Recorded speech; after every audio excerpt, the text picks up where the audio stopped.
Hello dear students, welcome back to Magnet Brains Hindi medium. Yes, देखिए यहाँ कोई भक्त हैं जो साधना में लीन है, कोई भगत हैं जो अपने कार्य में समर्पित हैं, कोई व्यक्ति है जो ना केवल साधु बल्कि गृहस्थ जीवन भी जीते हैं, कोई व्यक्ति हैं जो अपने कर्म के प्रति, अपनी दिनचर्या के प्रति इतने समर्पित हैं कि लोग दांतों तले उंगलियां दबा कर रह जाते हैं। मुहावरा सुना है ना, दांतों तले उंगलियां दबाना अर्थात आश्चर्यचकित हो जाना। उनकी जो नियमित दिनचर्या थी वो बंधे बंधाए ढर्रे में चलती थी। अब बंधा बंधाए ढर्रा मीन्स एकदम अटूट, जैसा किया है वैसा ही करते रहना है। जी हाँ प्यारे बच्चों, आज हम पाठ पढ़ने जा रहे हैं, पाठ 11, बाल गोविंद भगत। लिखा है लेखक राम वृक्ष बेनीपुरी जी ने। और इस वीडियो के दौरान आप इस चैप्टर का कंप्लीट रिवीजन देखने वाले हैं, वो भी एक ही वीडियो में। आपको एक ही वीडियो में दिखाया जाएगा संपूर्ण चैप्टर का सार, साथ ही साथ प्रश्न अभ्यास। तो ध्यान पूर्वक बैठिएगा, एकदम अपने मस्तिष्क को खुला रखिएगा, अच्छे से बिल्कुल केंद्रित होकर। कहीं ऐसा नहीं कि यहाँ वहाँ देख रहे हैं और हम वीडियो देख रहे हैं तो कुछ समझ में नहीं आता है। अच्छे से देखिए, एंजॉय के साथ बिल्कुल। आइए चलते हैं, सबसे पहले हम चलते हैं लेखक परिचय पर। लेखक राम वृक्ष बेनीपुरी जी की जीवन गाथा पर चलते हैं कि उन्होंने कौन कौन सी रचनाएं की हैं, किस तरह की उनकी रचनाएं थी, जन्म कब हुआ, कहाँ हुआ। ठीक है, सबसे पहले हम भगत जी को प्रणाम कर लें, आप लोग भी कर लीजिए, खुश होकर हमें आशीर्वाद दे देंगे। आइए चलते हैं जीवन परिचय की ओर। लेखक राम वृक्ष बेनीपुरी, देखिए इनके चेहरे को, कितना तेज है, कितना सुकून है, कितनी शांति है। ये रहते हैं मन के संतुष्टि। जिस तरह से हम संतोष भाव के साथ या संतोष के साथ अपना जीवन व्यतीत करते हैं, सेटिस्फैक्शन होकर अपने जीवन को बिताते हैं, चेहरे पर साफ नजर आता है कि आप परेशान हैं, खुश हैं, संतुष्ट हैं या हैरान है या लालच है। सब कुछ नजर आता है, बस देखने वाली दृष्टि चाहिए। सबसे पहले आइए देखते हैं इनका जन्म कब हुआ, कहाँ हुआ। ठीक है, इनका जन्म बिहार के मुजफ्फरपुर जिले के बेनीपुर गांव में सन, मैं नहीं बताऊंगी, बताइए हिंदी में क्या लिखा है, जल्दी बताइए हिंदी में क्या लिखा है, क्या कहेंगे इसको, क्या कहेंगे 1889 को क्या कहेंगे, जल्दी बताइए। 79, 69, 89 क्या कहेंगे, 1889 में हुआ। बचपन में ही माता पिता का निधन हो जाने के कारण आरंभिक वर्ष अभावों, कठिनाइयों और संघर्षों में बीते। 10वीं तक की शिक्षा प्राप्त करने के बाद वे सन 1920 में राष्ट्रीय स्वाधीनता आंदोलन में सक्रिय रूप से जुड़ गए। कई बार जेल भी गए। इनकी मृत्यु सन 1968 में हो गई। 1889 में जन्म, 1968 में मृत्यु। प्रमुख कार्य कौन कौन से किए उन्होंने, उपन्यास कौन कौन से थे उनके, पतितों के देश में कहानी, चिता के फूल नाटक, अम्बपाली रेखा चित्र, माटी की मूर्तें यात्रा वृतांत, पैरों में पंख बांधकर संस्मरण, जंजीरें और दीवार, कई तरह के उन्होंने रचनाएं की। उपन्यास, संस्मरण, कहानी, तरह तरह की उन्होंने रचनाएं की। तभी तो एनसीईआरटी जैसे पाठ्यक्रम में उनकी रचना को शामिल किया गया है। ठीक है, बहुत अच्छा। अब हम जानते हैं बाल गोविंद भगत जी के बारे में कि बाल गोविंद भगत कौन थे। क्या कोई ईश्वर भक्त थे, पुजारी थे, मंदिर में पूजा करते थे, या घर से संन्यास लेकर जंगल में बिल्कुल एकांत में रहकर ओम नमः शिवाय या ओम का जाप करते रहते थे, सब कुछ भूलकर? बताइए। जानेंगे हम एक ऐसे व्यक्ति के बारे में, आप पाठ्य पुस्तक में भी देख सकते हैं, बिल्कुल पाठ्य पुस्तक की ही ये छवि आपके समक्ष नजर आ रही है। बाल गोविंद भगत दुबले पतले मंझोले कद के व्यक्ति, मंझोला समझते हैं ना, बहुत लंबे ना बहुत छोटे, मंझोले कद के व्यक्ति थे। सफेद दाढ़ी है, झाइयां मारती दाढ़ी है, क्योंकि उम्र उनकी कितनी है, 60 वर्ष से ऊपर की। लेकिन दिनचर्या ऐसी कि अच्छे अच्छे जवानों को पछाड़ कर रख दे। हाँ, सुबह उठते थे प्रातः काल से पहले और सूर्योदय से पहले उठ जाते थे, फिर 2-3 मील पैदल चलकर नदी में स्नान करते थे। नदी में स्नान करके फिर थोड़ी सी नदी के किनारे या पोखर के किनारे अपनी आसन जमाकर प्रभु भक्ति के गीत गाते थे। उनके हाथ में हमेशा ढपली, जो ढपली देखी ना, ढपली वाले ढपली बजा, तो उसी तरह की एक खंजड़ी, खंजड़ी लिखा है यहाँ पर लेखक ने, खंजड़ी बजाते थे। ढपली और खंजड़ी में थोड़ा सा अंतर रहता है। ढपली में जो बीच बीच में वो लगे रहते ना, ऐसे देखो, कोशिश करती हूँ बनाने की, बन तो नहीं पाएगी but still I am trying. कि डपली कुछ इस तरह की रहती है, ठीक है, सिंपल कि ये हो गई डपली। और खंजड़ी क्या होती है, जिसके अंदर ऐसे ऐसे भी लगे रहते हैं, आपने देखा होगा ना बच्चे, जो इधर की ध्वनि के साथ इनमें से भी छन छन की आवाज आती है। Have you seen ever? हाँ, ठीक है, वही खंजड़ी है। तो वो हमेशा खंजड़ी हाथ में लेकर बजाते थे और प्रभु भक्ति के गीत गाते थे। और एक बात पता है क्या थी, हम तो अभी अलार्म से उठते हैं, सभी अलार्म बाजी कि हम उठना है ऐसा कर देते हैं। वो हमेशा जैसे नदी में स्नान करके आए, पोखर के किनारे बैठे, थोड़ा प्रभु भक्ति के भजन गाए, उसके बाद आ जाते थे गांव में, अपने गांव में लौटकर, और गांव की प्रभात फेरी लगाते थे और प्रभु भक्ति के गीत गाते थे, और उन्हीं की मधुर आवाज सुनकर लोग जागते थे। समझ में आता था कि हाँ भाई सुबह उठ गई, बाल गोविंद भगत जी के खंजड़ी और गाने की आवाज आ गई है, मतलब अब सुबह हो गई। सब अपने अपना बिस्तर छोड़ देते थे। ना केवल वे अपने नियम के पक्के थे, बल्कि इतना मधुर कंठ था उनका कि जो भी सुनता था उनके संगीत को मंत्र मुग्ध हो जाता था, भूल जाता था अपने आप को। ना किसी को थकावट होती थी, ना ही समय का पता चलता था कि कब सुबह, कब दोपहर और कब शाम, और शाम से रात हो गई पता ही नहीं चलता था। ऐसे थे बाल गोविंद भगत। बाल गोविंद भगत या साधु कहलाते तो वे साधु थे। अब साधु, जो परंपरागत साधु रहता है, जैसे साधु शब्द सुनते ही हमें किस तरह की समझ में आता है, इमेज जो हमने फर्स्ट स्क्रीन में देखी थी ना बेटा, देखी थी ना, उसी तरह की साधु नाम सुनते ही हमें लगता है कि साधु, ये साधु, लंबी लंबी दाढ़ी होगी, रुद्राक्ष होंगे, इस तरह की इमेज हमारे सामने आती है। लेकिन यहां पर बाल गोविंद जो भगत हैं वो गृहस्थ साधु थे। साधु सन्यासी, अर्थात उन्होंने झूठ नहीं बोलना था कभी भी, किसी की चीजों को बिना पूछे नहीं छूते थे, हमेशा अपने काम से काम रखते थे। और उनका मानना यह था, कबीर दास जी को वो अपना साहब मानते थे। साहब मतलब ईश्वर, बॉस नहीं, ईश्वर। क्योंकि कबीर दास जी की एक और बात मैं आपको बताना चाहूंगी कि कबीर दास जी को निर्गुण भक्ति धारा का कवि कहा जाता है। निर्गुण मतलब ऐसा नहीं जिसमें गुण ना हो, हाँ ये बोलने लगते हैं बच्चे कि मैम निर्गुण मतलब जिसमें गुण नहीं हो, नो, निर्गुण निराकार भक्ति धारा के कवि कबीरदास, और वहीं सगुण साकार भक्ति धारा के कवि तुलसीदास। तुलसीदास जी, कबीरदास जी, सूरदास जी, कबीरदास जी, रसखान जी, कबीरदास जी। यहां पर तुलसीदास, रसखान, सूरदास, ये है सगुण साकार भक्ति धारा के कवि, और कबीरदास जी थे निर्गुण भक्ति धारा के। अब निर्गुण भक्ति धारा होती क्या है, सुन लीजिए ध्यान से।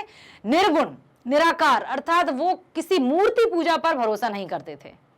उनका मानना था कि परमात्मा सिर्फ और सिर्फ एक है, जिसका कोई रूप नहीं है, कोई रंग नहीं है, किसी ने नहीं देखा।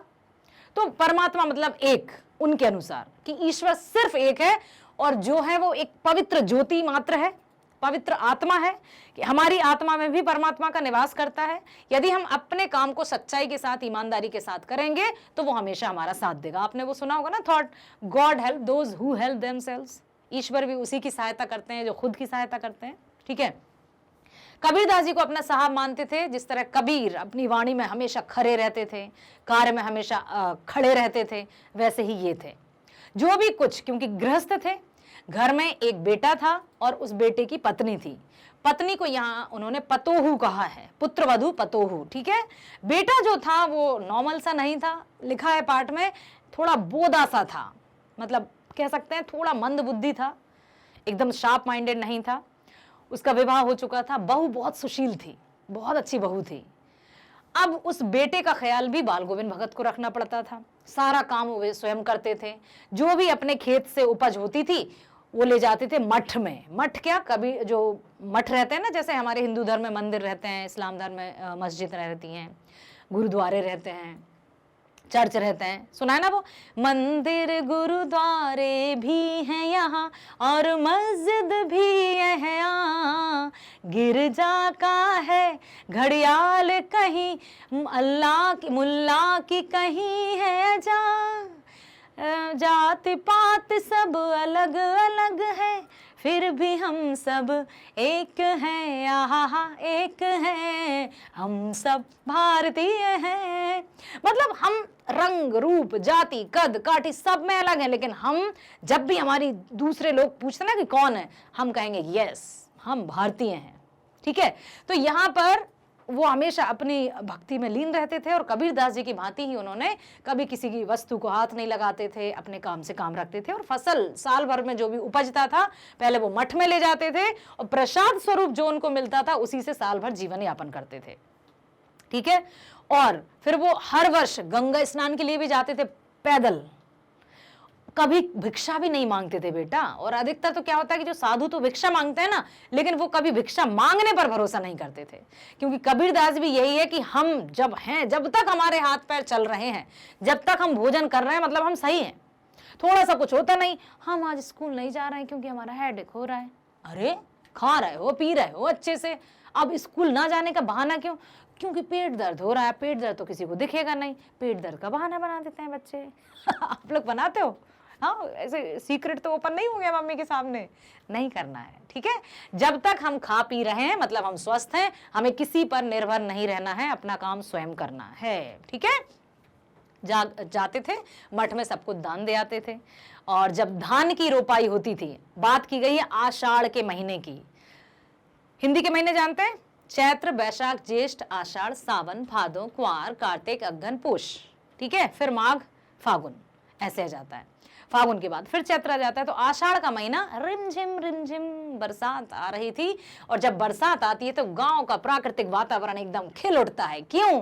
क्योंकि उनकी सूखी सूखी मिट्टी को नमी मिल जाती है और वो जो मिट्टी है वो उपजाऊ हो जाती है, फसल बोने के योग्य हो जाती है। इसलिए गांव का माहौल, प्राकृतिक माहौल आषाढ़ का महीना चढ़ते ही उल्लास से भर जाता है। ठीक है, अब धान की रोपाई होती है ना, धान जानते हो ना, खेती की जाती है। तो जब धान की रोपाई होती थी तो बाल गोविंद भगत ये अपनी खंजड़े बजाते हुए मधुर गीत गाते थे।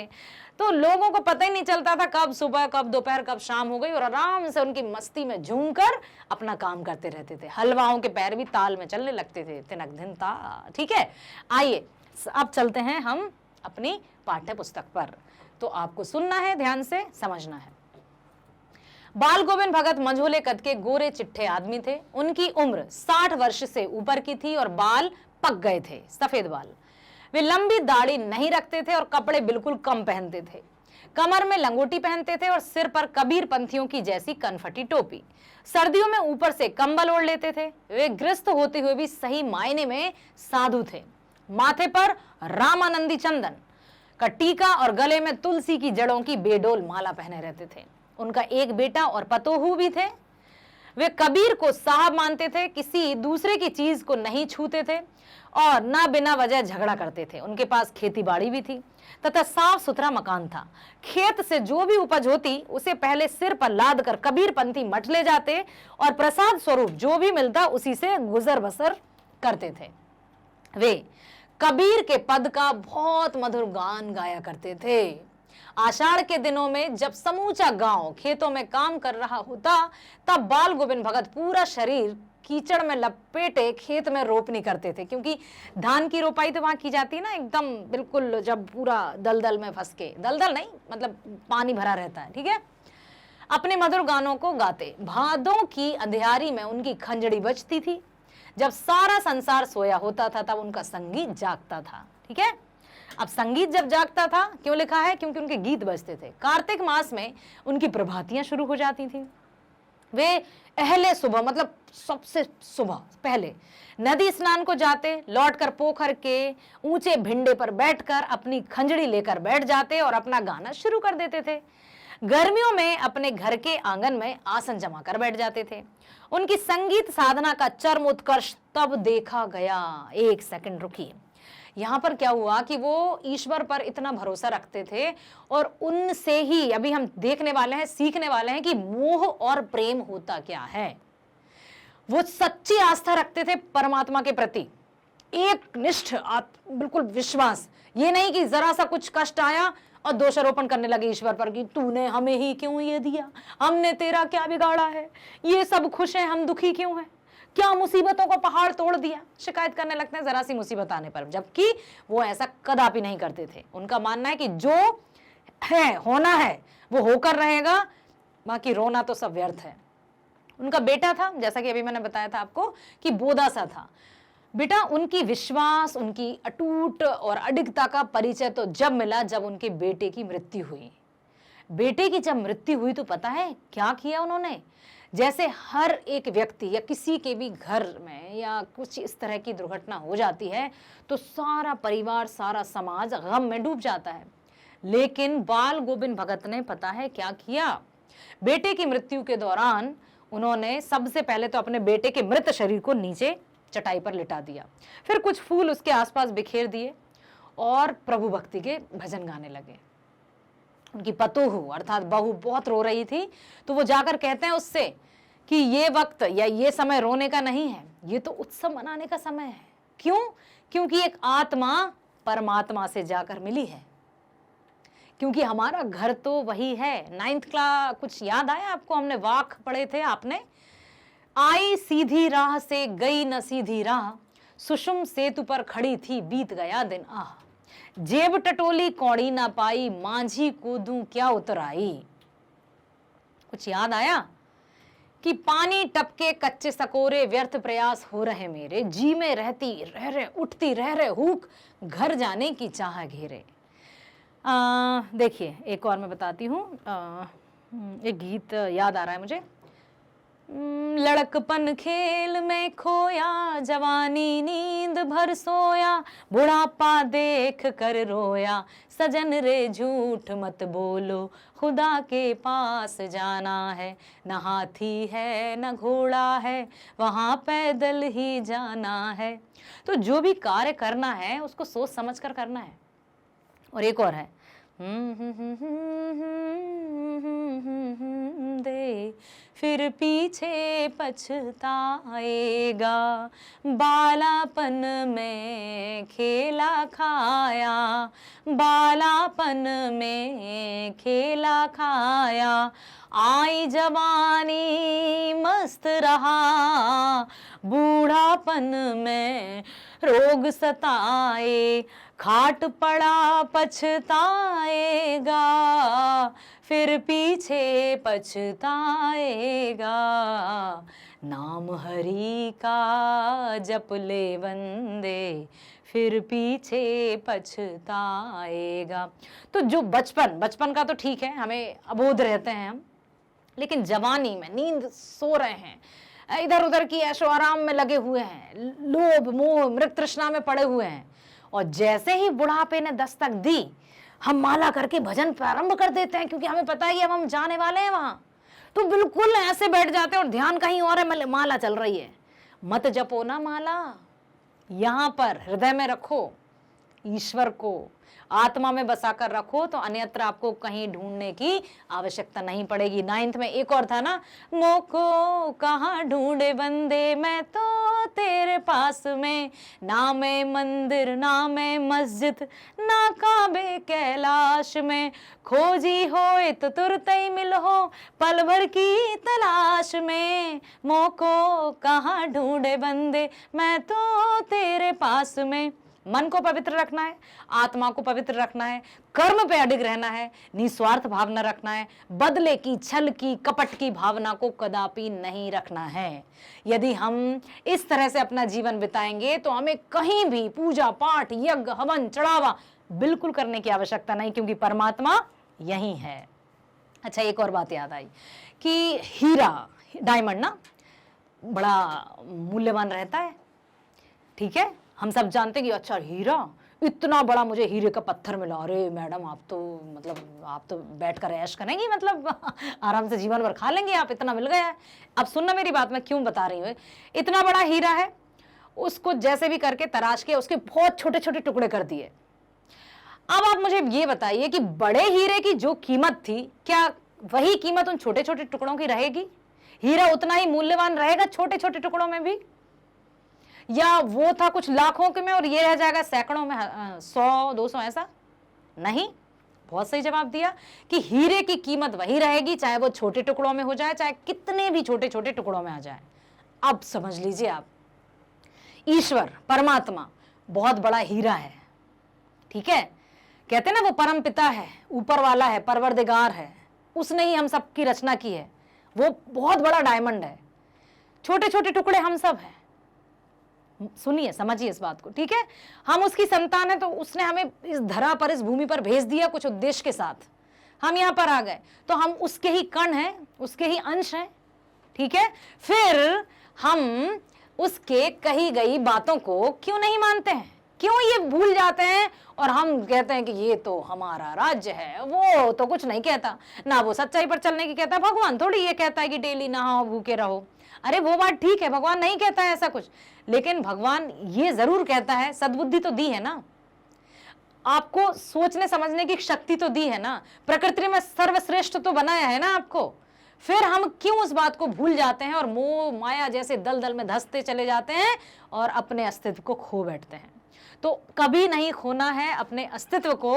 तो यहां पर जब उनकी संगीत साधना का चरम उत्कर्ष देखा गया कि बेटे की मृत्यु के समय भी उन्होंने अपनी पतोहू से कहा कि रोने का नहीं, उत्सव मनाने का समय है, और वो खूब खंजड़ी बजाते गए और अपने बेटे को पता है क्या किया बेटा। उस समय बात कब की है, सन 1889 से 1968 के बीच की, क्योंकि लेखक का जन्म 1889 में हुआ, मृत्यु 1968 में हुई, पढ़ा नाम ने अभी। तो उस समय की बात जब की विधवा पुनर्विवाह चलन में नहीं था, पुत्र को बड़ा मतलब माना जाता था, लड़कियों का कोई अस्तित्व नहीं था, घर की चार दीवारी में कैद लड़कियों को रखा जाता था, शिक्षा से वंचित रखा जाता था। लेकिन उस समय भी बाल गोविंद भगत की सोच को सलाम करते हैं, नमन करते हैं कि जब पुत्र की मृत्यु हुई तो उन्होंने पुत्र वधू अर्थात अपनी पतोहू के भाइयों को बुलाकर पता है क्या कहा कि इसको ले जाइए और इसका पुनर्विवाह करवा दीजिए। और साथ ही साथ उन्होंने अपने पुत्र की जो चिता रहती है उस पर मुखाग्नि भी पतोहू से दिलवाई, उस समय 1889 से 1968 के बीच में, जबकि घर पर रखा जाता था बंदिश में लड़कियों को, बहुओं को। दहेज प्रथा थी चरम उत्कर्ष पर, पर्दा प्रथा थी और पुनर्विवाह का तो कोई रूल ही नहीं था। फिर भी उन्होंने ये कहा, लेकिन पतोहू चूंकि ये जानती थी, बहुत अच्छी बहू थी उनकी, तो वो जाना नहीं चाहती थी। उसने कहा कि यदि मैं चली गई तो इस बुढ़ापे में आपका कौन ख्याल रखेगा, कौन आपको भोजन देगा। लेकिन चूंकि वो करते थे सच्चा प्रेम, मैं यहां पर बताने वाली हूं मोह और प्रेम में अंतर।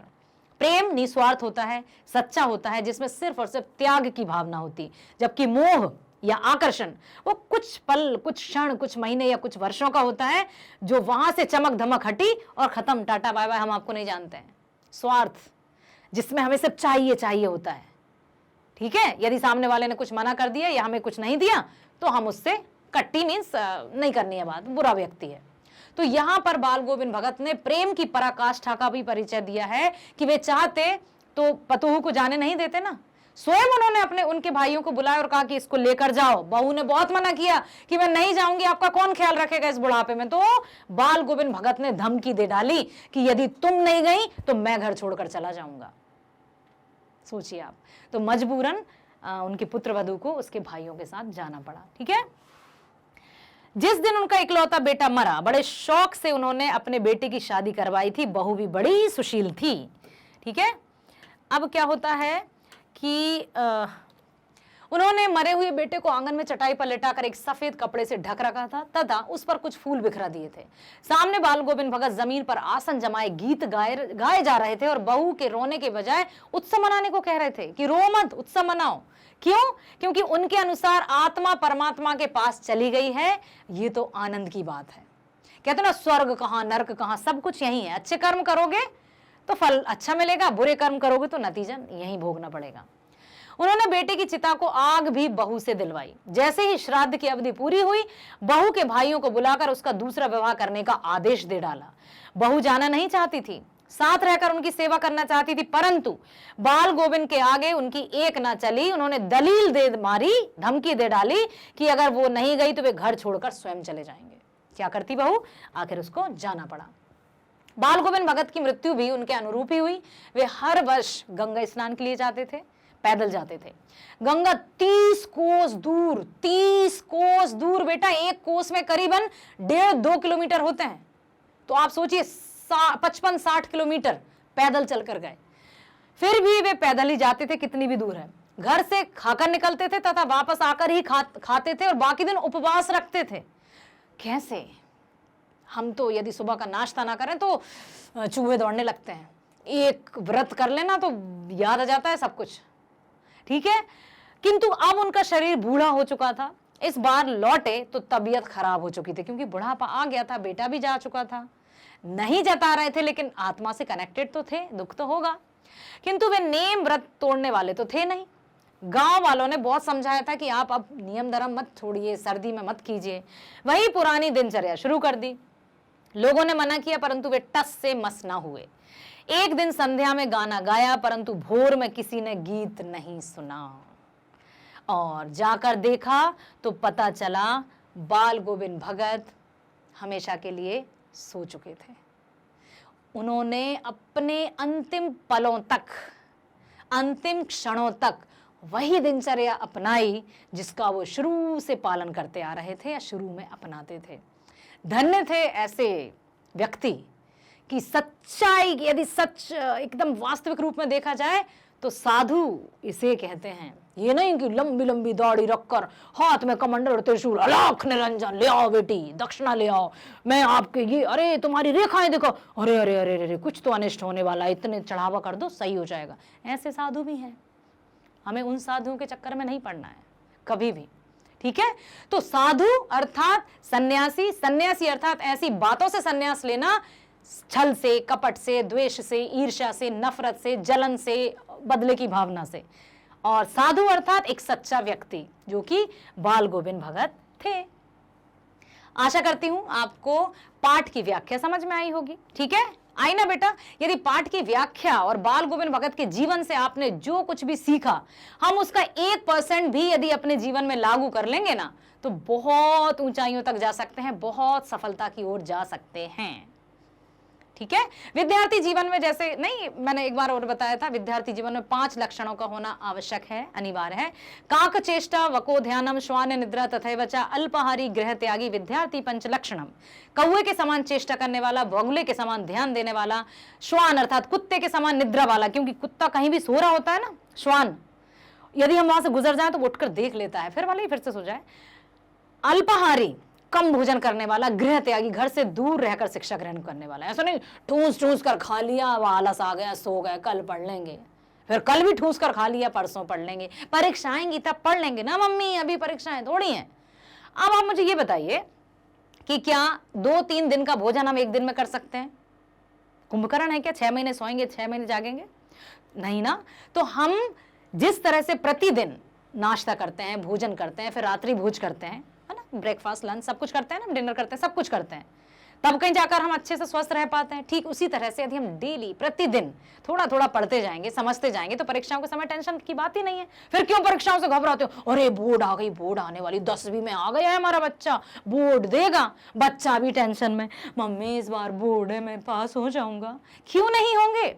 नित्य नियम पूर्वक अपने कर्तव्यों का पालन कीजिए और अच्छे से रहना है। समझ में आया ना? चलें प्रश्नोत्तरों की ओर। आइए चलते हैं प्रश्नोत्तरों की ओर। पहला प्रश्न, खेती बाड़ी से जुड़े गृहस्थ बाल गोविंद भगत अपनी किन चारित्रिक विशेषताओं के कारण साधु कहलाते थे? क्यों लोग उनको साधु कहते थे, जबकि उनकी भी खेती बाड़ी थी, गृहस्थ थे, परिवार था? आइए देखते हैं।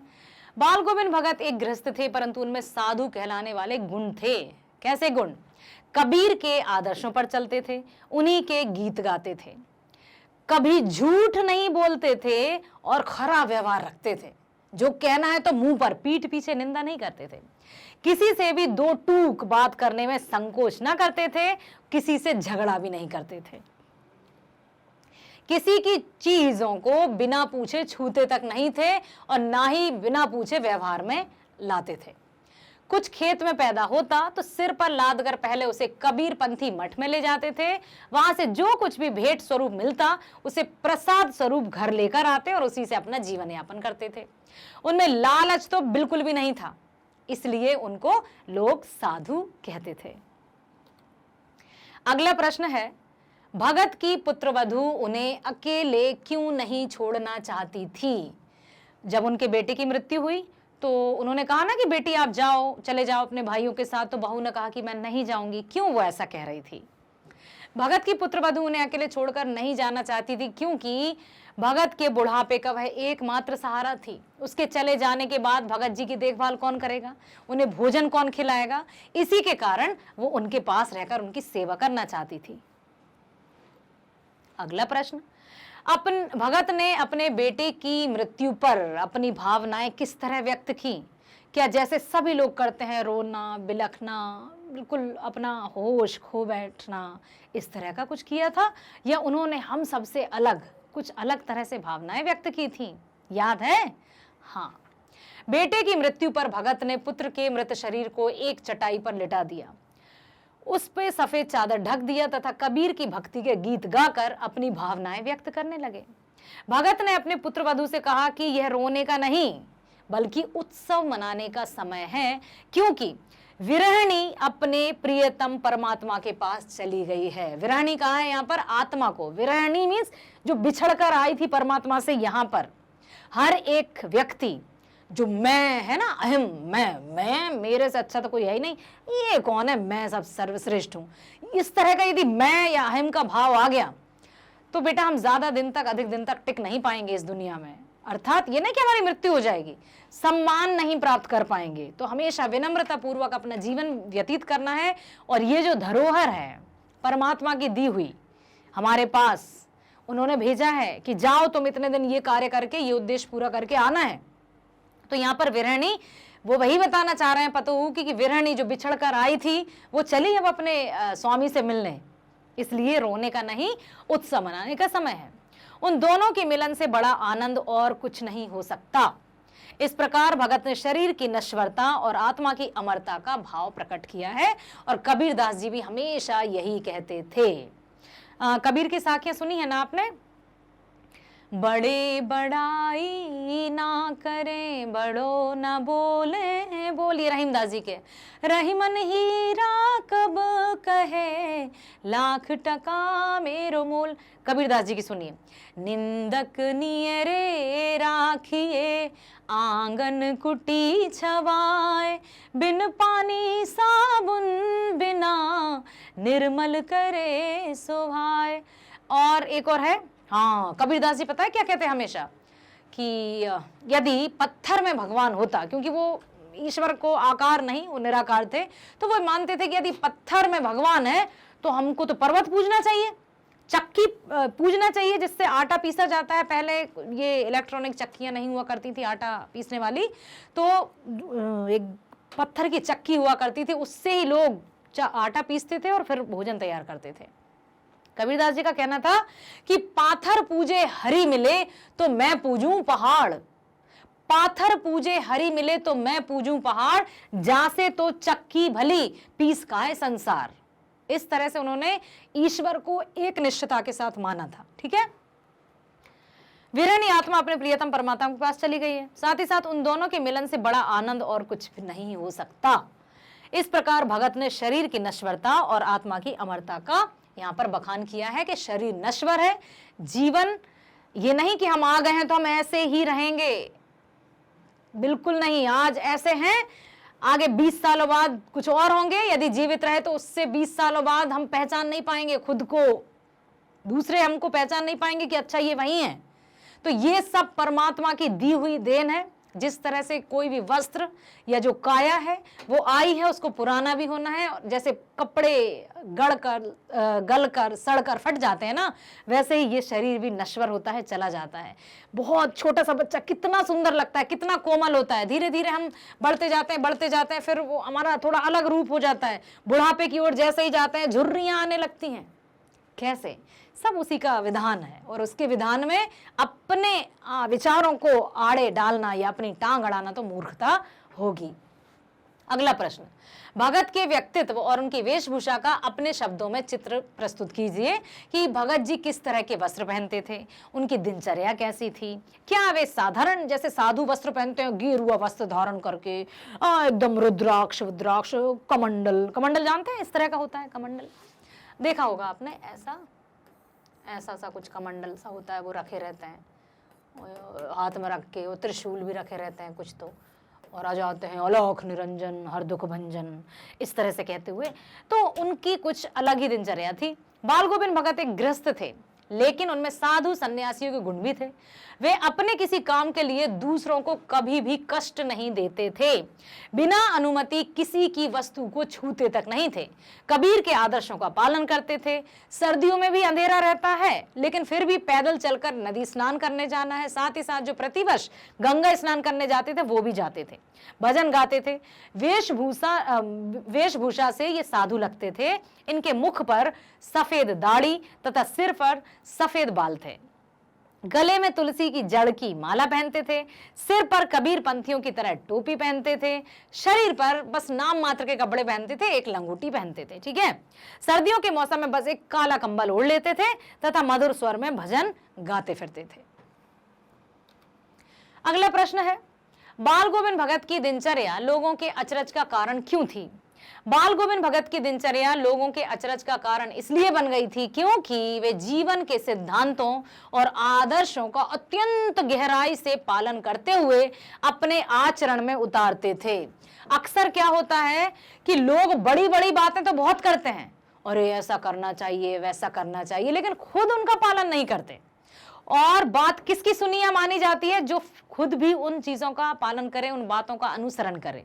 अब मान लीजिए हम आपसे कहें बेटा हमेशा अच्छा व्यवहार करना है, सबसे मधुरता से बात करनी है, और हम टीचर्स की बात कर रहे हैं और हम ही आपसे अजीब तरीके से बात करें, तो आप पता है क्या कहेंगे? आपस में चर्चा भी करेंगे, खुद तो करती नहीं है, हमें सिखाने आई। होता है ऐसा। तो किसी की द्वारा बड़ी बड़ी बातें करना ही बड़ी बात नहीं होती है। जो बातें की जा रही हैं उनको स्वयं पर पहले ढालना होता है, स्वयं को आत्मसात करना होता है, तब कहीं जाकर आपको फिर अधिक बार बात समझाने की आवश्यकता नहीं पड़ती। आपका आचरण देखकर अपने आप अनुसरण किया जाता है। ठीक है। वृद्ध होते हुए भी उनकी स्फूर्ति में कोई कमी नहीं थी। सर्दी के मौसम में भी, भरे बादलों वाली भादों की आधी रात में भी वे भोर में सबसे पहले उठकर गांव से 2 मील दूर स्थित नदी में स्नान करने जाते थे। खेतों में अकेले ही खेती करते थे, गीत गाते रहते। विपरीत परिस्थितियां होने के बाद भी उनकी दिनचर्या में कोई परिवर्तन नहीं देखा गया। एक वृद्ध में अपने कार्य के प्रति इतनी सजगता को देखकर लोग दंग रह जाते थे। बिल्कुल, कि कैसे संभव है, इतनी दिनचर्या का कैसे पालन करते हैं। इसलिए लोग उनका बहुत आदर सम्मान भी करते थे, और साथ ही साथ उनका मधुर संगीत उनको सबका प्रिय भी बना देता था। ठीक है। अगला प्रश्न, पाठ के आधार पर बाल गोविंद भगत के मधुर गायन की विशेषताएं बताइए। किस तरह का गीत गाते थे, कैसे गीत गाते थे? भगत जी कबीर के गीत गाते थे, वे बहुत मस्ती से गाया करते थे। कबीर के पद उनके कंठ से निकलकर सजीव हो जाते थे। उनका स्वर बहुत मधुर था। उनके गीत सुनकर लोग मंत्र मुग्ध हो जाते थे। औरतें उस गीत को गुनगुनाने लगती थीं। उनके गीत का मनमोहक प्रभाव सारे वातावरण में छा जाता था और सब आनंद विभोर हो जाते थे। एक कबीर की साखी 9th क्लास में आपने पढ़ी होगी। मान सरोवर सुभर जल हंसा केली कराई, मान सरोवर सुभर जल हंसा केली कराई, मुक्ता फल मुक्ता चुगे अब उड़यनत न जाई। एक और है, इसमें मैं बताती हूँ। प्रेमी ढूंढत मैं फिरूं, प्रेमी मिले न कोई, प्रेमी ढूंढत मैं फिरूं, प्रेमी मिले न कोई, प्रेमी को प्रेमी मिले सब विष अमृत हो। यहाँ पर प्रेमी शब्द का 3-4 बार प्रयोग हुआ है, अर्थात यमक अलंकार है, क्योंकि हर बार उस प्रेमी का अर्थ अलग है। एक प्रेमी ईश्वर के लिए, एक प्रेमी स्वयं के लिए, एक प्रेमी पवित्र आत्मा के लिए, और एक प्रेमी सदकर्म करने वाले व्यक्ति को। प्रेमी ढूंढत मैं फिरूं, प्रेमी मिले ना कोई। हमारी पवित्र आत्मा से हम सोच रहे हैं भगवान कहाँ है, तू मंदिर में है, मस्जिद में है, गुरुद्वारे में है, या कहाँ है, चर्च में है, गिरजाघर में है, लेकिन हमें प्रेमी नहीं मिलता, अर्थात परमात्मा नहीं मिलता, क्योंकि परमात्मा तो यही है, कहीं नहीं जाना है। हंसती चढ़िए ज्ञान को सहज दुली चाडारी, श्वान रूप संसार है भूकन दे झक मारी। यहां पर कबीरदास जी पता है क्या कहते हैं? हंसती चढ़िए ज्ञान को सहज दुली चाडारी। अपने कार्य के प्रति पूर्ण रूप से समर्पित होकर काम करते रहिए। कौन क्या कह रहा है कुछ परवाह मत करिए, क्योंकि संसार की तुलना पता है उन्होंने किससे की है? श्वान से। और श्वान कैसे कहते हैं? कुत्ते को। कि जब हाथी गली से आता है, और गली में आपने देखा ना हाथी आते हैं तो हम घर से रोटियां या कुछ भी उनको देने आते हैं, जब गली में हाथी गुजरता है तो कुत्ते डर जाते हैं, कहते होंगे इतना बड़ा सा यदि हमारी गली में रहेगा तो हमारा तो कोई अस्तित्व ही नहीं रहेगा, तो उसको भौंकते हैं और पीछे से भौंकते हैं, आगे आने की दम नहीं करते हैं, भौंकते रहते हैं, उनको डर है, खतरा है, क्योंकि अपनी गली का तो कुत्ता भी शेर होता है। ठीक है, तो यहां पर हस्ती चढ़िए ज्ञान को सहज दुली चढ़ा, अपने काम को बस सहजता के साथ पूरा करते जाइए, यहां वहां अपने मन में कोई भ्रम मत पालिए।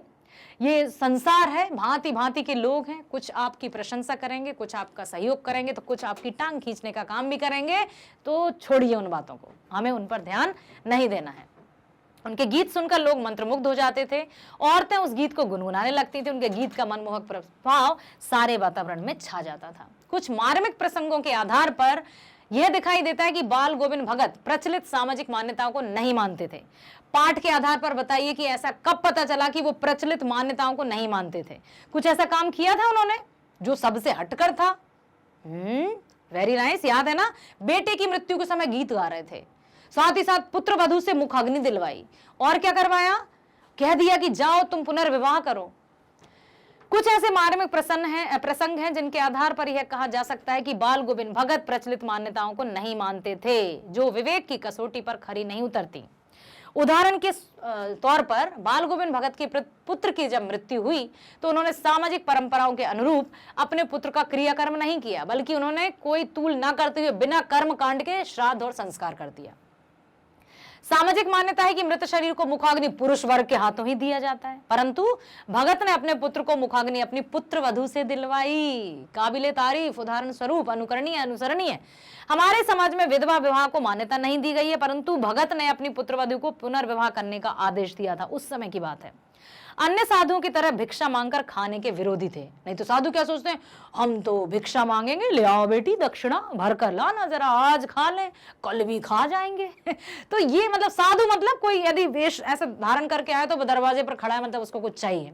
जबकि बाल गोविंद भगत कभी भी भिक्षा नहीं मांगते थे। इवन जब वो गंगा स्नान के लिए जाते थे, जो कि कितना दूर था, तो घर से खाकर जाते थे, घर पर ही आकर खाते थे, और जो दिन रहते थे उनमें उपवास रखते थे। ठीक है, धान की रोपाई के समय समूचे माहौल को भगत की स्वर लहरियां किस तरह चमत्कृत कर देती थी, उस माहौल का शब्द चित्र प्रस्तुत कीजिए।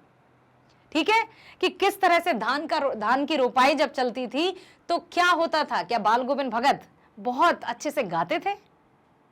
हाँ, आइए देखते हैं प्रश्न, थोड़ी सी चर्चा करते हैं, चलते हैं प्रश्न 8वें की तरफ, है ना। लिखा है, धान की रोपाई के समय समूचे माहौल को भगत की स्वर लहरियां किस तरह चमत्कृत कर देती थीं, उस माहौल का शब्द चित्र प्रस्तुत कीजिए। बाल गोविंद भगत बहुत मधुर गायन गाते थे ना, कि किस तरह से वो जब गाते थे प्रभात फेरी लगाते थे, उसके साथ ही साथ जब धान की रोपाई चलती थी तब भी वो ऐसे खंजड़ी बजाकर मधुर गीत गाते थे कि हलवाओं के पैर ताल पर चलते थे और किसी को समय का पता ही नहीं चलता था, और साथ ही साथ ना ही किसी को थकावट महसूस होती है। तो यही पूछा है कि जब धान की रोपाई होती थी तब क्या जादू करता था बाल गोविंद भगत का संगीत। ठीक है, आषाढ़ के रिमझिम फुहारों के बीच खेतों में धान की रोपाई चल रही थी। बादल से घिरे आसमान में ठंडी हवाओं के चलने के समय अचानक खेतों में से किसी के मीठे स्वर गाते हुए सुनाई देते हैं। बाल गोविंद भगत के कंठ से निकला मधुर संगीत वहाँ खेतों में काम कर रहे लोगों के मन में झंकार उत्पन्न करने लगा। स्वर के आरोह के साथ एक एक शब्द जैसे स्वर्ग की ओर भेजा जा रहा हो। समझ में आया बेटा कि किस तरह से जो बाल गोविंद भगत थे, उनका जो संगीत था इतना जादुई था कि संपूर्ण वातावरण खिल उठता था। धान की खेती, जब धान की खेती होती है ना, तो इस तरह से क्यारियां बनाई जाती हैं। ठीक है, और उन क्यारियों के अंदर बहुत सारा भरा जाता है पानी, और पानी में ही धान की रोपाई की जाती है।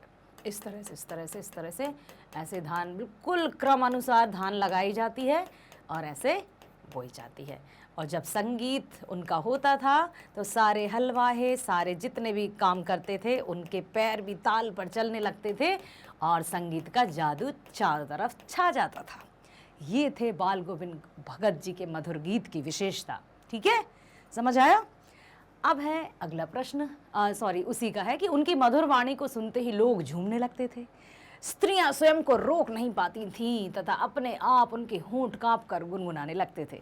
देखा है ना आपने कि जब कभी जो हमारे फेवरेट सॉन्ग हों या कुछ भी हों, तो कहीं भी वो सुनाई देता है तो हमें ऐसा लगता है कि हम अपने आप ही, हमें पता नहीं रहता कि हम गा रहे हैं या क्या हो रहा है, और अपने आप हमारे होंठ थिरकने लगते हैं उनकी आवाज़ में।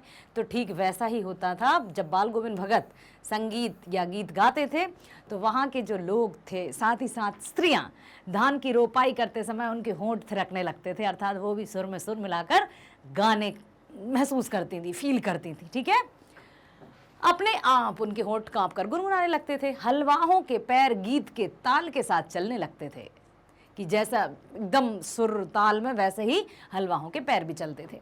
रोपाई करने वाले लोगों की उंगलियां गीत की स्वर लहरी के अनुरूप एक विशेष क्रम में चलने लगती थी। धान की रोपाई की जाती है, एक एक पौधे को रोपा जाता है, बिल्कुल एक एक पौधे को इस तरह से रोपा जाता है क्रम अनुसार, है ना।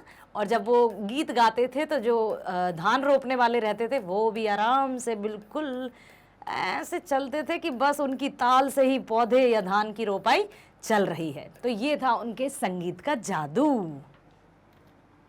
चलते हैं अगले प्रश्न की तरफ। पाठ के आधार पर बताएं कि बाल गोविंद भगत की कबीर पर श्रद्धा किन किन रूपों में प्रकट हुई है।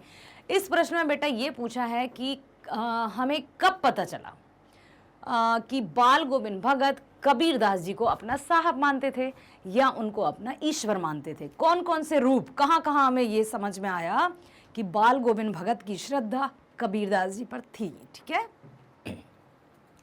बाल गोविंद भगत द्वारा कबीर पर श्रद्धा निम्नलिखित रूपों में प्रकट हुई है। कहाँ कहाँ?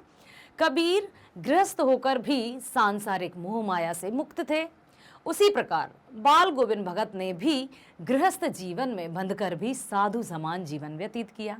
समझ आया? कबीरदास जी भी गृहस्थ थे और फिर भी उन्होंने साधु और सन्यासी के समान जीवन व्यतीत किया। ठीक उसी तरह से बाल गोविंद भगत भी गृहस्थ थे, एक बेटा था, एक पतोहू थी, खेती किसानी थी, सब काम करते थे, उसके बाद भी वो साधु और सन्यासियों जैसा जीवन बिताते थे। दूसरा क्या है? कबीर के अनुसार मृत्यु के पश्चात जीवात्मा का परमात्मा से मिलन होता है।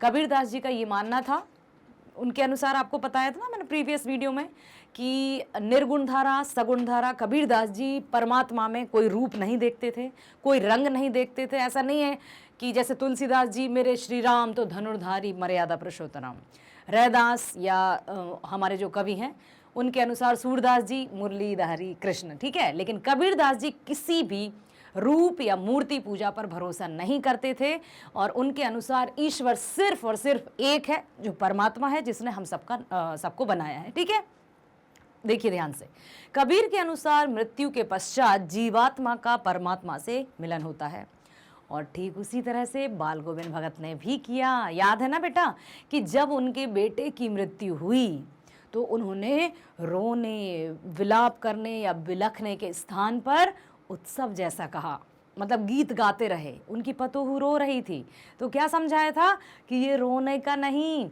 ये तो उत्सव मनाने का समय है। अर्थात उनका मानना था, जैसे कबीरदास जी मानते थे कि आत्मा का परमात्मा में मिल जाना तो उत्सव की बात है।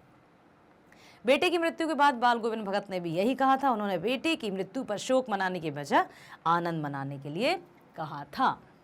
अगला क्या है? भगत जी ने अपनी फसलों को भी ईश्वर की संपत्ति माना।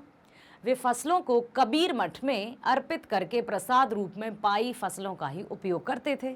ये नहीं कि जितना आ गया वो सब मेरा है, ये भी मेरा, ये मेरा, ये भी, बहुत सारी।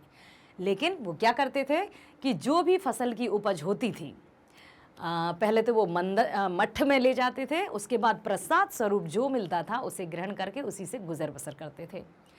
पहनावे में भी कबीर का ही अनुसरण करते थे। कबीरपंथी टोपी पहनते थे, कपड़े कम पहनते थे। ठीक है, कबीर गांव-गांव, गली-गली घूम घूम कर गाना गाते थे, भजन गाते थे। बाल गोविंद भगत भी इससे प्रभावित हुए।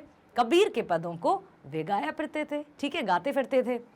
बाल गोविंद भगत प्रचलित सामाजिक मान्यताओं को कबीर की तरह ही मानते थे।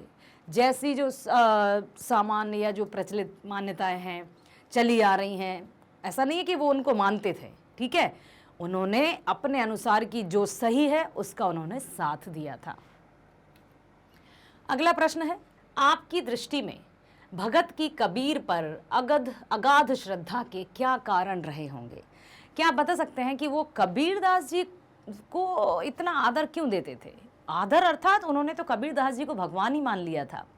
यहाँ मैं आपसे एक प्रश्न करना चाहूँगी बच्चों कि किसी को हम जब दिल से रिस्पेक्ट देते हैं या हम जिसका दिल से सम्मान करते हैं तो क्यों करते हैं? क्या कारण रहता है कि हम किसी का आदर करते हैं, या फिर क्या कारण है कि हम किसी से अरे चिढ़ने लगते हैं? कुछ तो कारण होता है ना। किसी को मान सम्मान देना, उस व्यक्ति ने तो नहीं कहा कि मुझे मान दो, मुझे सम्मान दो, मुझे नमन करो, मुझे नमस्कार करो, सलाम करो, दुआ करो, कुछ नहीं ना। फिर भी हम उस व्यक्ति में कुछ तो ऐसा देखते हैं जिससे कि हम उसका आदर सम्मान करने लगते हैं। ठीक इसके विपरीत हम कुछ ऐसी बातें या ऐसा आचरण व्यक्ति में देखते हैं जिसके कारण हमें वो व्यक्ति अच्छा नहीं लगता है। अब बताइए क्यों हम किसी का सम्मान करते हैं? ओके, उसका व्यवहार अच्छा लगता है। आप क्यों? अच्छा, टीचर्स, ठीक है, सभी टीचर्स का सम्मान करते हैं और कोई मोस्ट हमारा फेवरेट होता है ना, बिल्कुल, कि ये सर या ये मैडम तो मतलब इनकी बात मैं कभी नहीं टाल सकता। हर एक, जैसे आपने प्रीवियस क्लासेस में पढ़ा होगा, कोई ना कोई टीचर ये याद होंगे आपको जो हमेशा याद रहेंगे। तो क्यों? हाँ, क्योंकि उनका व्यवहार अच्छा था, क्योंकि उन्होंने कभी भी किसी के प्रति कोई भी पक्षपात की भावना नहीं दिखाई, बायस्ड नहीं थे वो, ठीक है। सबको मतलब जो भी कमियां रहीं, गलतियां रहीं तो हमें सही बताया, ना कि हमें डांट कर चुपचाप बिठा दिया।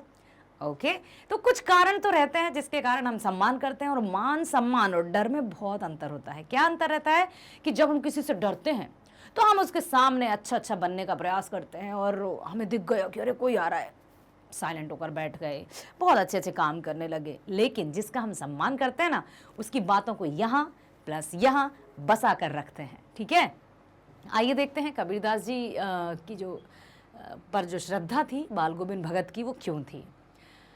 कबीर का आडंबरों से रहित सादा जीवन। कबीरदास जी वहाँ आडंबरों पर बिल्कुल ध्यान नहीं देते थे, ठीक है।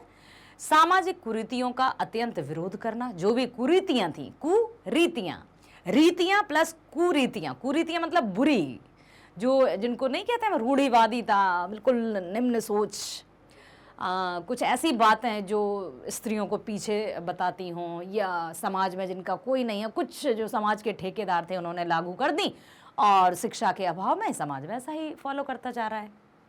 अब आया कामनाओं से रहित कर्मयोग का आचरण करना। कोई कामना नहीं, कोई लालसा नहीं, बस कर्म करते जाना। ईश्वर के प्रति अनन्य प्रेम होना, भक्ति से परिपूर्ण मधुर गीतों की रचना। यस, कबीरदास जी ने जब भी मतलब उनके जो भी पद पढ़े होंगे आपने, साखियाँ पढ़ी होंगी, है ना, दोहे पढ़े होंगे, उनका जो था प्रैक्टिकल लाइफ से रिलेटेड थे बेटा, उनकी जो भी रचनाएं थी, है ना। कि एक है, हाँ, ऊंचे कुल का जन्मिया जे करनी ऊंच न होई, सुबरन कलश सुरा भरा साधु निंदा सोई। उन्होंने कहा था कि किसी को ऊंचा व्यक्ति या बड़ा व्यक्ति हम उसको नहीं कहेंगे जिसने ऊंचे कुल में जन्म लिया है, जो बहुत राजा या किसी ऐसे संपन्न परिवार में जन्म लिया है तो हम ये कहेंगे कि वो बहुत बड़ा आदमी है। नहीं, ऊंचे कुल का जन्मिया जे करनी ऊंच ना होई, यदि उसकी करनी या कर्म ऊंचा नहीं है तो वो ऊंचा कहलाने के लायक नहीं है। जिस तरह से यदि स्वर्ण कलश में मदिरा भर दी जाए, क्या है, सुनिएगा ध्यान से, कबीरदास जी का दोहा है ये, ऊंचे कुल का जन्मिया जे करनी ऊंच न होई, सुबरन कलश सुरा भरा साधु निंदा सोई।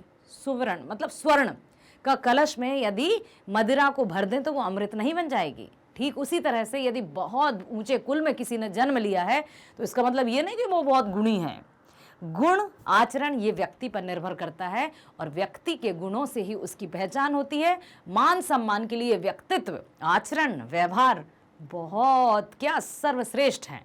यदि आपने अपना व्यवहार में बिल्कुल मधुर था, आचरण में साफ सुथरा, निश्चल था, निष्पाप, निष्कपट, ठीक है। और इस तरह से यदि आपका चरित्र स्वच्छ निर्मल दर्पण की तरह है तो लोग आपका सम्मान करेंगे, बच्चा बच्चा, बूढ़ा बूढ़ा भी आपका सम्मान करेंगे, ठीक है। तो सम्मान छीनने से या मांगने से नहीं मिलता है कि मैं बड़ा हूं, मेरी बात मानो। अरे भाई, किसने कहाँ लिखा है कि बड़ों की बात मानो?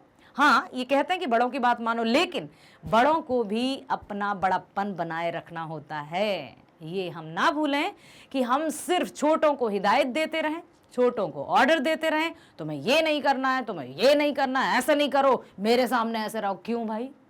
आप अपना आचरण सही रखो ना, वो आपको फॉलो करेंगे, आपको कहने की आवश्यकता नहीं है, ठीक है। तो इसी प्रकार से कबीरदास जी भी कहते थे, आदर्शों को व्यवहार में उतारना। ये आदर्श हैं, जीवन मूल्य हैं, मानव मूल्य हैं, जिनका यदि हम पालन करते हैं, हम यदि अनुसरण करते हैं, तो जो विद्यार्थी जीवन है, यदि टीचर, कहते हैं ना, टीचर की एक भूमिका बहुत अहम होती है। डॉक्टर हुए, इंजीनियर हुए, ये तो किसी एक या किसी इस तरह का कुछ निर्माण करते हैं, लेकिन टीचर के कंधों पर तो समाज की जिम्मेदारी रहती है। वही डॉक्टर भी बनाता है, वही इंजीनियर भी बनाता है, सब कुछ टीचर बनाता है। यदि टीचर का व्यवहार एकदम अच्छा है तो सारा समाज अच्छा है। कभी कभी ऐसा होता है ना कि अब क्या करें, क्लास में 40 बच्चे हैं, ठीक है। अब 40 बच्चों में से बहुत से बच्चे तो अच्छा कर गए, कुछ बच्चे नहीं कर पाए। तो यहाँ पर रहता है कि हमने किस तरीके से उस बात को ग्रहण किया। टीचर ने सबको पढ़ाया एक साथ, लेकिन कुछ हैं कि हमको तो सिर्फ रेत में से लोहे के कण ही चुनना है, हम तो चुंबक की तरह लोहे के कणों को चुनेंगे। किसी ने कहा नहीं नहीं, इसमें और बारीकी से देखो, कहीं हीरे के कण तो नहीं मिले हैं। तो किसी ने उन हीरे के कणों को उठा लिया, तो वो ऊंचाई पर पहुंच गए। ये हम पर डिपेंड करता है, ये हम पर निर्भर करता है कि हम कहीं से क्या ग्रहण करते हैं। चाहे कोई पाठ हो, चाहे कोई कहानी हो, चाहे कोई मूवी ही क्यों ना हो, हर एक में शिक्षा दी जाती है, हर एक में शिक्षा छुपी होती है, बशर्ते कि हम अपनी दृष्टिकोण, अपना नज़रिया, अपना पर्सपेक्टिव उस तरह का रखें और हम उसमें सिर्फ और सिर्फ अच्छी बातें देखें। अर्जुन का लक्ष्य याद है ना आपको, महाभारत में चिड़िया की आंख, है ना। गुरु द्रोणाचार्य ने किस तरह से कहा था, और फिर उसके बाद जब अर्जुन ने अपना लक्ष्य साधा तो उसको सिर्फ और सिर्फ अपनी जो लक्ष्य था चिड़िया की आंख पर तीर निशान करना, और उसको वही दिया और उसने वही किया, तो धनुर्धारी अर्जुन कहलाने लगे। तो ये बेटा हमें अपने ध्यान को केंद्रित भी रखना है, साथ ही साथ अपने चरित्र को इतना अच्छा रखना है कि बनाने में तो बहुत समय लगता है, लेकिन धूमिल होने में सेकंड्स भी नहीं लगते हैं, ठीक है। अगला प्रश्न, गांव का सामाजिक सांस्कृतिक माहौल आषाढ़ चढ़ते ही उल्लास से क्यों भर जाता था? आषाढ़ के महीने में गांव का माहौल बहुत अच्छा क्यों हो जाता था, बताइए। यस, रिमझिम गिरे सावन। आषाढ़ के बाद सावन आता है, तो आषाढ़ की रिमझिम बारिश में भगत जी अपने मधुर गीतों को गुनगुनाकर खेती करते थे। उनके इन गीतों के प्रभाव से संपूर्ण सृष्टि रम जाती है, स्त्रियां भी इससे प्रभावित होकर गाने लगती हैं, इसीलिए गांव का परिवेश उल्लास से भर जाता था। बारिश हुई, रिमझिम रिमझिम बारिश हुई, अब बारिश हुई तो जो मिट्टी है खेतों की वो अच्छी हुई अर्थात फसल बोने लायक हो गई, धान की खेती शुरू हो गई। इसी के साथ बाल गोविंद भगत का मधुर संगीत, तो जो आषाढ़ का माहौल था, आषाढ़ हिंदी के महीने मैंने एक दो बताया था ना आपको एक और वीडियो में, चैत्र महीने से शुरू होता है, चैत्र, बैशाख, जेठ, आषाढ़, सावन, भादो, क्वार, कार्तिक, अगन, पोष, माघ, फागुन, ठीक है। ये हिंदी में महीनों के नाम है, याद रखना। अगला प्रश्न, ऊपर की तस्वीर से यह नहीं माना जाना चाहिए कि बाल गोविंद भगत साधु थे। क्या साधु की पहचान पहनावे के आधार पर की जानी चाहिए? आप किन आधारों पर सुनिश्चित करेंगे कि कोई व्यक्ति साधु है? किस तरह से हम ये पहचान पाएंगे, ये आइडेंटिफाई कर पाएंगे कि अमुक व्यक्ति मीन्स कोई व्यक्ति, नहीं कहते हम लेट एक्स इज द ये, तो किस तरह से हम जानेंगे कि कोई व्यक्ति साधु है? किस तरह से? पहला प्रभाव, ओके, वेशभूषा के आधार पर उन्होंने क्या पहना है, गेरुआ वस्त्र धारण कर लिए, ठीक है। दूसरा, लंबी लंबी दाढ़ी, ओके अभी तक हम ये साधु मतलब साधु नाम सुनते ही क्या इमेज क्रिएट होती है माइंड में? लंबी सी दाढ़ी, हाथ में कमंडल, रुद्राक्ष की माला, एक चोगा पहने हुए चले आ रहे हैं, बढ़िया दक्षिणा ले आओ बेटी, अलाख निरंजन, सब दुख भंजन, साधु महाराज आ गए। ठीक है, तो कुछ इस तरह की हमारे मन में छवि बनती है। अब बताइए, क्या बाल गोविंद भगत वैसे ही थे? नहीं, फिर उनको साधु की उपाधि क्यों दी गई? आइए देखते हैं। एक साधु की पहचान उसके पहनावे से नहीं बल्कि उसके आचार व्यवहार तथा उसकी जीवन प्रणाली पर आधारित होती है। यदि व्यक्ति का आचरण सत्य, अहिंसा, अपरिग्रह, त्याग, लोक कल्याण आदि से युक्त है तभी वह साधु है, अन्यथा यूनिफॉर्म, ड्रेस या वेशभूषा तो कोई भी कुछ भी पहन सकता है। अर्थात कभी भी हम बाहरी दिखावे के आधार पर किसी व्यक्ति को नहीं पहचान सकते हैं कि कोई क्या है। उसका हमें बहुत गहराई से अवलोकन करना होगा, देखना होगा, उसके आचरण को भांपना होगा, ऑब्जर्व करना होगा। उसके बाद ही हम किसी व्यक्ति पर ट्रस्ट भी कर सकते हैं और उसको वो संज्ञा दे सकते हैं। ठीक है। साधु का जीवन सात्विक होता है। उसका जीवन भोग विलास की छाया से भी दूर होता है। लोभ, लालच, मोह, ऐशो आराम, इनमें साधु अपने आप को शामिल ही नहीं करते।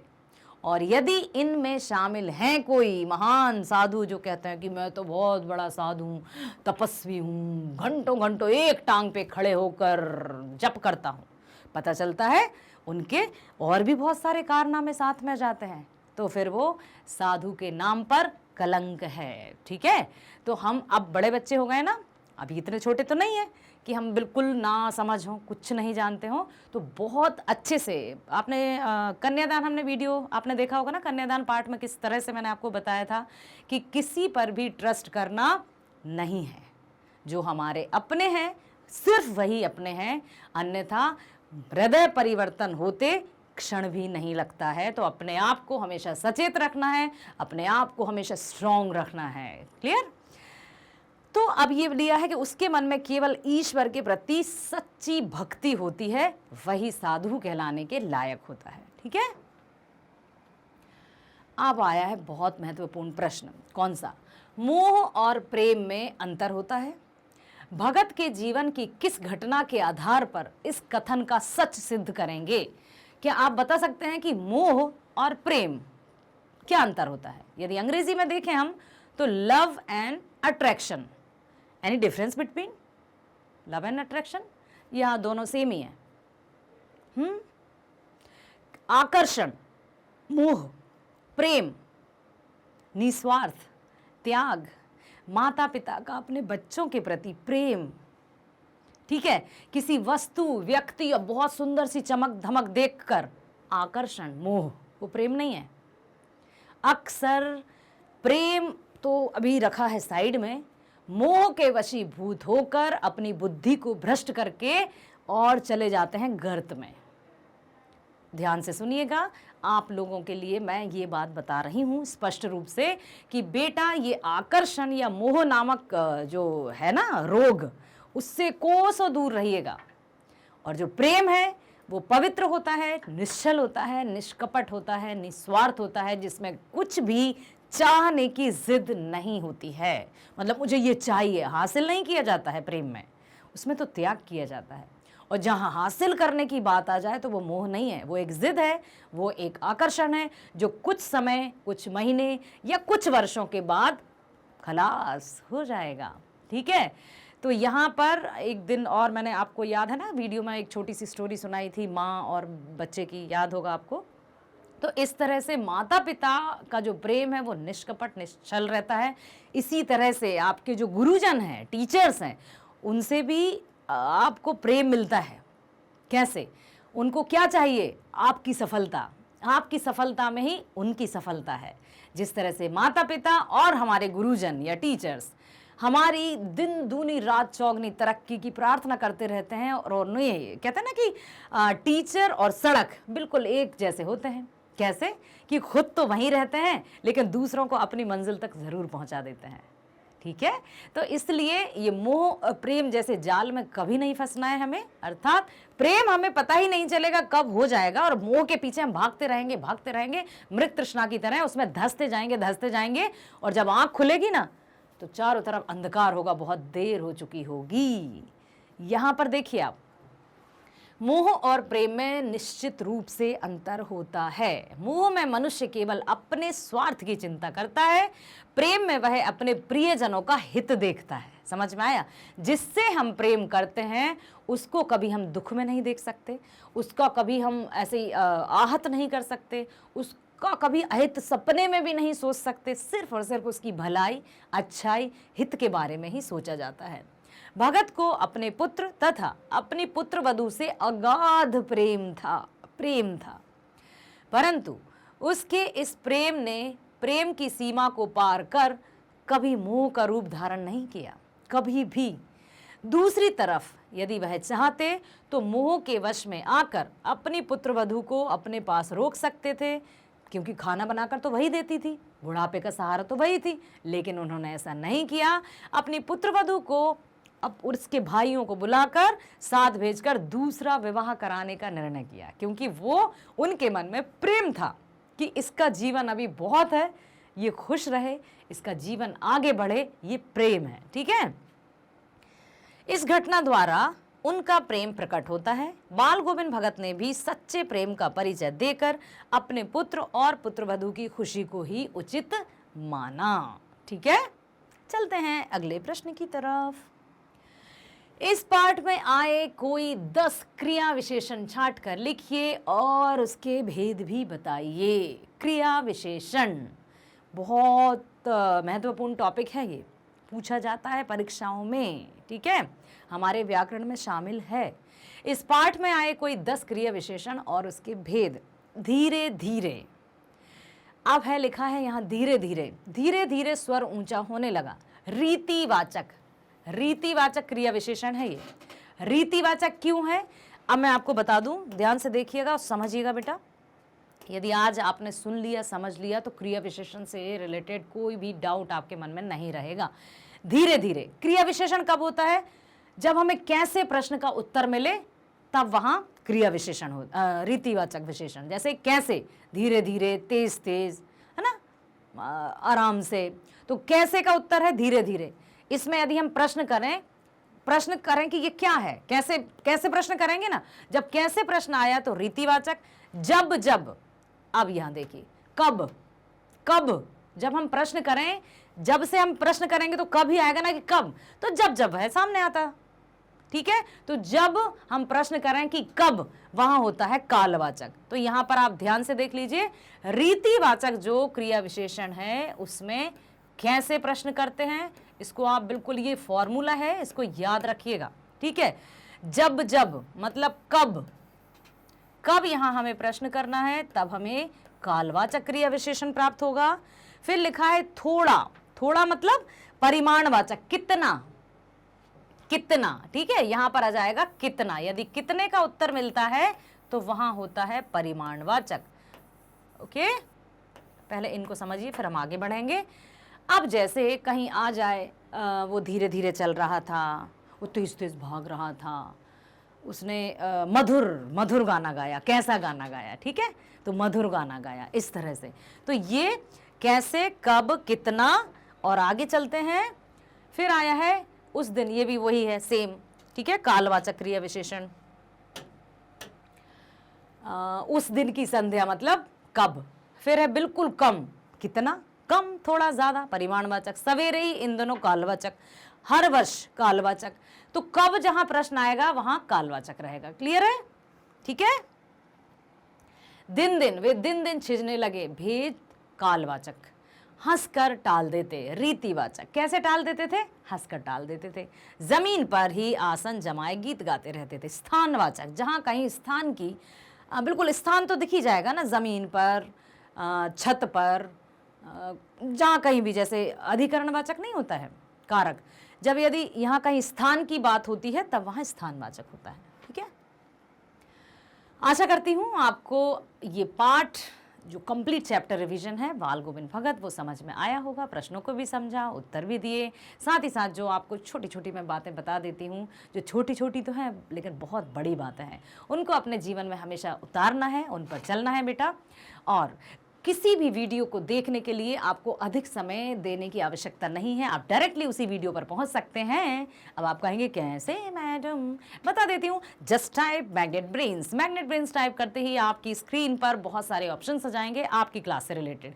क्या देखना है, क्या सीबीएसई इंग्लिश मीडियम से आपको कुछ वीडियोस देखना है आपके सब्जेक्ट के, या फिर सीबीएसई हिंदी मीडियम के वीडियोस देखना है, या फिर आप चाहते हैं स्पोकन इंग्लिश घर बैठे एकदम कुशल स्पीकर बनना चाहते हैं, या फिर आप चाहते हैं एनटीएससी ओलंपियाड जो प्रतियोगी परीक्षाएं हैं उनसे संबंधित वीडियो देखना, या फिर आप चाहते हैं यूपी बोर्ड के वीडियोस देखना, या फिर JAIIB या CAIIB के वीडियोस देखना चाहते हैं।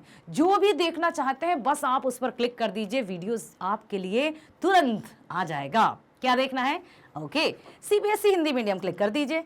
क्लिक करते ही आपको हिंदी से रिलेटेड संपूर्ण जानकारी आ जाएगी। अब तय आपको करना है कि आप देखना क्या चाहते हैं, क्या संपूर्ण पाठ्यक्रम देखना चाहते हैं, या फिर पाठ्यक्रम अनुसार पाठ का सार देखना चाहते हैं, या फिर आप देखना चाहते हैं एनसीईआरटी प्रश्न उत्तर, बहुविकल्पीय प्रश्न। क्या देखना है निर्भर करता है आप पर, क्योंकि मैग्नेट ब्रेन्स है आपके लिए। जो आप चाहेंगे, जो आप पाना चाहेंगे, देखना चाहेंगे, just click on that, video आपके सामने आ जाएगा। क्या देखना है बताइए। ओके क्या कहते हैं, सबसे पहले पाठ्यक्रम देख लेते हैं मैडम। वाह क्या बात है, क्लिक कर दीजिए पाठ्यक्रम पर। पाठ्यक्रम क्रम पर क्लिक किया तो पाठ्यक्रम में बेटा आपको एक वीडियो है जिसमें आपको संपूर्ण अपनी जितनी भी बुक्स हैं, कहेंगे कितनी बुक्स हैं मैम, 4 बुक्स हैं। जैसे यदि आपके स्कूल में कोर्स ए चलता है तो क्षितिज और कृतिका है, यदि आपके स्कूल में कोर्स बी चलता है तो स्पर्श और संचयन है। ठीक है, कितने चैप्टर्स हैं, काव्यखंड में कितने चैप्टर्स हैं, कृतिका में कितने चैप्टर्स हैं, क्या है, कौन है इनके लेखक, कवि भी हैं क्या, सबका उत्तर मिलेगा यहाँ। बस आप वीडियो ध्यान से देखिएगा। जब आप वीडियो देख लेंगे तो आपको पाठ्यक्रम से संबंधित कोई भी डाउट नहीं रहेगा। जब आप वीडियो देखेंगे तो आई होप कि आपको वीडियो पसंद आएगा, बिल्कुल पसंद आएगा। तो इसलिए उसको लाइक करना नहीं भूलना है, चैनल को सब्सक्राइब करना नहीं भूलना है ना, और शेयर तो इतना कीजिए कि मुझे लगे कि मेरे बच्चे तो क्या बात है, मानते हैं बात। ठीक है बेटा, मैग्नेट ब्रेन्स आपके लिए लेकर आया है 6th to 12th ऑनलाइन शिक्षा एकदम फ्री, 100% फ्री। ठीक है, मिलते हैं नेक्स्ट वीडियो में। Take care, bye bye.